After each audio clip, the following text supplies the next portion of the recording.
कितनी बार आपने सुना है किसी मल्टी बिलियन डॉलर के मालिक की दिवालिया होने की कहानी। क्या आप इमेजिन कर सकते हैं कि आज की डेट में अगर अदानी कंपनीज, रिलायंस ग्रुप या फिर टाटा कंपनीज अगर बैंकरप्ट हो जाएं तो देश की इकोनॉमी का क्या हाल होगा। पर यही हुआ था अर्ली 2000s के बिजनेस जायंट अनिल अंबानी के साथ। दुनिया के सबसे अमीर भाइयों की राइवलरी से लेके जेल से बेल के स्कैंडल्स और दिमाग को हिला के रख देने वाले 7 बिलियन डॉलर के कर्ज था। आइए देखते हैं इस बर्बादी में 42 बिलियन से जीरो तक का ये सफर। Anil Ambani, industrialist Anil Ambani seemed all set for a 3-month jail term. Reliance ADA group ने अपने शेयर होल्डर्स की ओर से विज्ञापन देकर सरकार और मुकेश अंबानी पर निशाना साधा है। तो कौन थे अनिल अंबानी एंड कैसे वो जीरो तक पहुंच गए, ये जानने के लिए हमें समय में पीछे जाना होगा। अनिल छोटे बेटे थे दुनिया की सबसे पावरफुल कंपनीज के फाउंडर धीरू भाई अंबानी के। मिड 20s में आते आते दोनों भाइयों को रिलायंस इंडस्ट्रीज में इंपॉर्टेंट रोल्स असाइन हो चुके थे। जहां मुकेश ने 24 साल की उम्र 1981 में अपना करियर एक फैसिलिटी मैनेजर के रूप में किया, वहीं अनिल ने 1983 में इन्वेस्टर्स के लिए एक एग्जीक्यूटिव डीलर के बतौर पे अपनी शुरुआत की। दोनों को अपने अपने ये रोल परफेक्टली सूट करने लगे। जहां मुकेश एक शांत फोकस्ड बिजनेसमैन थे और अपनी हर शाम वाइफ नीता एंड 2 बच्चों के साथ बिताते थे, वहीं दूसरी ओर अनिल खुद को मुंबई के एलीट लोगों और जाने माने स्टार्स के बीच रख अपनी एक प्लेबॉय वाली रेपुटेशन बिल्ड कर रहे थे। मुकेश ने खुद को हमेशा स्पॉटलाइट से बाहर रखा और अनिल ने स्टारडम को एंजॉय किया, पर अनिल की हमेशा लाइमलाइट में रहने की आदत ने उनको अक्सर ही किसी न किसी प्रॉब्लम में धकेला। अनिल बॉलीवुड स्टार्स के साथ उठते बैठते थे ताकि उनके बिजनेस रिलेशनशिप मजबूत हो, पर उसी के साथ साथ उनका लाइफ में भी बॉलीवुड एक्ट्रेस टीना मुनीम से रोमांस स्टार्ट हो गया था। जहां वो अपने प्यार को डिफेंड कर रहे थे, वहीं अंबानी फैमिली टीना के प्रोफेशन से ज्यादा खुश नहीं थी, पर उनके बार बार कन्विंस करने की वजह से उनको अंबानी फैमिली की ब्लेसिंग मिल ही जाती है और वो शादी कर लेते हैं। शादी के बाद अनिल को लगा कि उनकी फैमिली से इतनी बड़ी नोक-झोंक एंड तनाव का दौर अब खत्म हो गया है, वहीं वो उस तूफान से अनजान थे जो उनकी जिंदगी में आगे आने वाला। 2002 में रिलायंस करीब 15 बिलियन डॉलर की जायंट कंपनी बन चुकी थी। अकॉर्डिंग टू फोर्ब्स, धीरू भाई 2.9 बिलियन डॉलर्स की वैल्यू के साथ दुनिया के 138th सबसे अमीर आदमी बन चुके थे। बट उसी साल धीरू भाई 69 की उम्र में अचानक हार्ट अटैक से अपनी फैमिली को छोड़ के चल बसे। फैमिली को अब फॉलो करना था हिंदू सक्सेशन एक्ट, जिसके अकॉर्डिंग अगर गुजरे हुए आदमी ने कोई विल नहीं बनाई है तो उसकी सारी प्रॉपर्टी उसकी वाइफ एंड बच्चों के नाम हो जाएगी। अब आगे पहेली ये थी कि इतनी बड़ी रिलायंस इंडस्ट्रीज की रिस्पॉन्सिबिलिटी कौन संभालेगा। मुकेश के घर में बड़े भाई होने की वजह से उनको ही कंपनी का चेयरमैन बनाया गया एंड ऑफ कोर्स अनिल को वाइस चेयरमैन। जैसा कि यही logical way of power shift लग रहा था, जल्द ही इसमें भी दोनों भाइयों को अलग अलग नेचर की वजह से उनके बीच कुछ तनाव पैदा होने लगे। जहां मुकेश को लग रहा था बड़े होने की वजह से वो बिजनेस में बॉस हैं, वहीं अनिल को लगता था कि वो दोनों ही बराबर हैं। एज अ रिजल्ट दोनों ही बिना आपस में कंसल्ट किए अपने अपने डिसीजंस को लेने लगे और उन्हें ही कंपनी के लिए फाइनल भी मानने लगे। दुनिया में हर जगह भाइयों या रिश्तेदारों में राइवलरी हो जाना आम ही है, पर रिलायंस के giant nature and successful business होने की वजह से ये भाइयों की लड़ाई इंडिया को भी अफेक्ट करने वाली थी। भाइयों के बीच प्रॉब्लम्स इतनी बढ़ गई थी कि देश के फाइनेंस मिनिस्टर तक को ये लड़ाई शांत करने आना पड़ा, पर इस लड़ाई को शांत कराना गवर्नमेंट के बस में भी नहीं दिख रहा था। तब सिर्फ एक इंसान था जो कुछ कर सकता था एंड वो थी उनकी माँ कोकिलाबेन अंबानी। पर शायद अब ये सुपीरियरिटी दोनों ही नहीं छोड़ पा रहे थे, तो कोकिलाबेन की कोशिश भी फेल ही हो रही थी, क्योंकि अब बात थी कि कौन रिलायंस का अल्टीमेट बॉस होगा। जब कोई सॉल्यूशन ना दिखा तो डिसाइड हुआ कि कंपनीज को दोनों में स्प्लिट कर दिया जाएगा। मुकेश को पहले से एस्टैब्लिश्ड एंड प्रॉफिटेबल बिजनेस मिले, जैसे Reliance industries and Reliance petrochemical. वहीं दूसरी ओर अनिल ने सेलेक्ट की नई एस्टैब्लिश्ड कंपनीज जिनके आने वाले टाइम में काफ़ी ग्रोथ एक्सपेक्टेड थी, like Reliance communications and Reliance power. बंटवारे के साथ कुछ ट्रूस भी साइन किए गए, जिसमें शामिल थे कि कोई भी भाई दूसरे की इंडस्ट्री में 10 साल तक एंटर नहीं कर पाएगा। 3 साल के चले नेगोशिएशंस के बाद जाके सुप्रीम कोर्ट ने 2005 दिसंबर में ये स्प्लिट फाइनलाइज किया। अब मुकेश एंड अनिल अपने अपने रास्तों और तरीकों में आगे बढ़ सकते थे। मुकेश ने कंपनीज का नाम एज इट इज़ रहने दिया, पर अनिल ने कंपनी को नाम दिया रिलायंस अनिल धीरू भाई अंबानी ग्रुप। 2006 में आते आते दोनों ने भारत की सबसे बड़ी कॉरपोरेशंस को अपने अपने तरीके से चलाना स्टार्ट किया। अनिल ने शुरुआत के सालों में काफ़ी तेज़ी से प्रोग्रेस करना स्टार्ट किया। उनका पहला वेंचर टेलीकॉम इंडस्ट्री में आते ही उन्होंने मार्केट को हिला के रख दिया, जिसमें उन्होंने सस्ते दामों में मोबाइल नेटवर्क प्रोवाइड कराए। उन्होंने 3G वायरलेस टेक्नोलॉजी को एक्वायर करने के लिए $2 बिलियन इन्वेस्ट किया।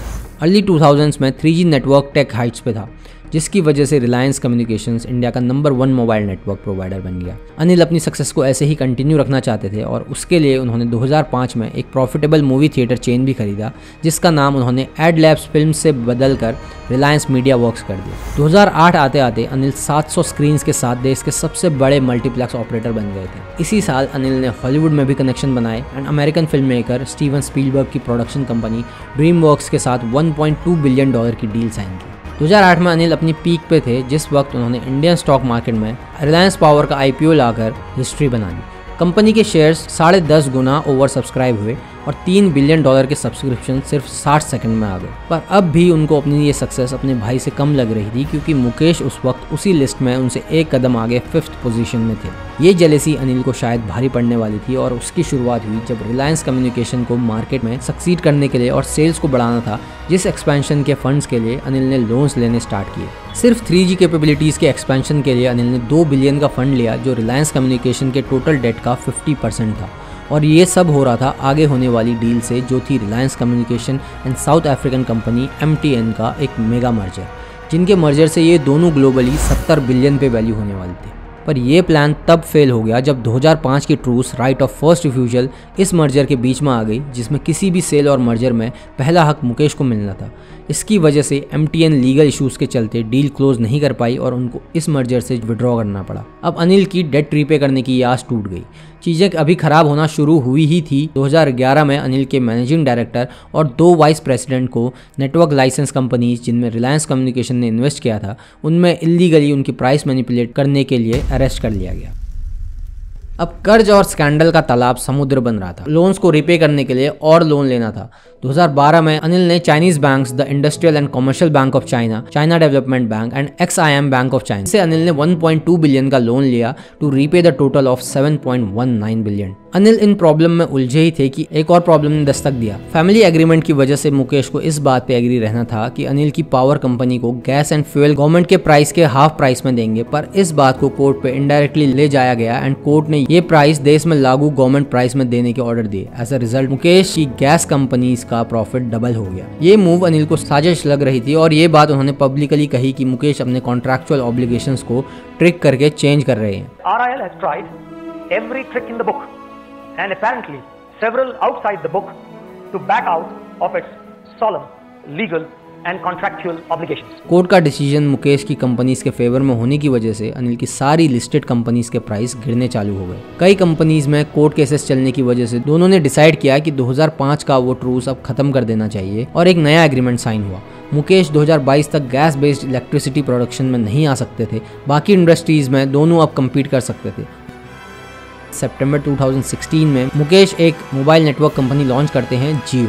सस्ता and affordable 4G network launch करके जियो ने 150 मिलियन कस्टमर्स को ऑनबोर्ड कर लिया और पहले से एस्टैब्लिश्ड मोबाइल नेटवर्क कंपनीज को भी एक बड़ा झटका दे दिया। जियो ने इंडिया टेलीकॉम का चेहरा ही बदल के रख दिया। वहीं अनिल की कंपनी रिलायंस कम्युनिकेशंस अपने डेट्स भी चुका नहीं पा रही थी। कभी इंडिया की टॉप नेटवर्क कंपनी 3 साल में 98% वैल्यू लूज कर चुकी थी। अनिल की partner Swedish network company Ericsson ने अनिल पे 80 मिलियन ना लौटाने पे लॉ सूट फाइल किया, जिसकी वजह से सुप्रीम कोर्ट ने अनिल को सारे पैसे इंटरेस्ट के साथ लौटाने को कहा या फिर जेल जाने को। पर डेडलाइन के कुछ दिन पहले एक अनएक्सपेक्टेड सोर्स से हेल्प आ जाती है। मुकेश अंबानी इसके नाम वर्ल्ड में किसी भी फाइनेंशियल फेलियर से बाहर रखना चाहते थे। वहीं अनिल को पता चल गया था कि टेलीकॉम सेक्टर में उनके दिन अब खत्म होने वाले हैं और 2019 में रिलायंस कम्युनिकेशन ने खुद को बैंकरप्ट घोषित कर दिया। पर इस कर्ज का सिलसिला ही खत्म नहीं होना था। आफ्टर 2015 कर्ज वापस लेने वालों की लाइन लग गई और सबसे ज्यादा प्रॉब्लम में थे वो 3 चाइनीज बैंक। इन बैंक्स ने भी अब अनिल पे दर्जनों केस फाइल किए। अनिल के लिए कर्ज का ये तालाब समुद्र बन चुका था, जो शायद अब कभी खत्म नहीं हो पाता। कुछ साल पहले जहां ये विश्वास करना नामुमकिन सी बात थी, वहीं 7 फरवरी 2020 में अनिल ने अपनी 42 बिलियन की नेटवर्थ को जीरो डिक्लेयर कर दिया। सबसे बड़ी rivalry business ego and wrong decision ने आखिरकार अनिल को हीरो से जीरो बना दिया। अनिल ने इसके बाद भी अपनी कंपनीज को रेस्क्यू करने के लिए काफ़ी अटेम्प्ट किया, पर सिर्फ कुछ ईगो डिसीजंस जिसने उन्हें उनके भाई से दूर भी किया और राइवल भी बनाया, और कैसे अंबानीज का क्राउन पाने की चाह ने अनिल को बर्बाद कर दिया। उससे सीखने को ये मिला कि डिस्पाइट ऑफ ईगोज अपनी फैमिली एंड सपोर्टर्स को साथ लेके चलना ही एक स्मार्ट डिसीजन होता है। आपको अनिल के फॉल में क्या रीज़न दिखता है एंड आप इस डाउनफॉल को कैसे अपनी कामयाबी के लिए यूज़ करेंगे, हमें कमेंट्स में बताएं।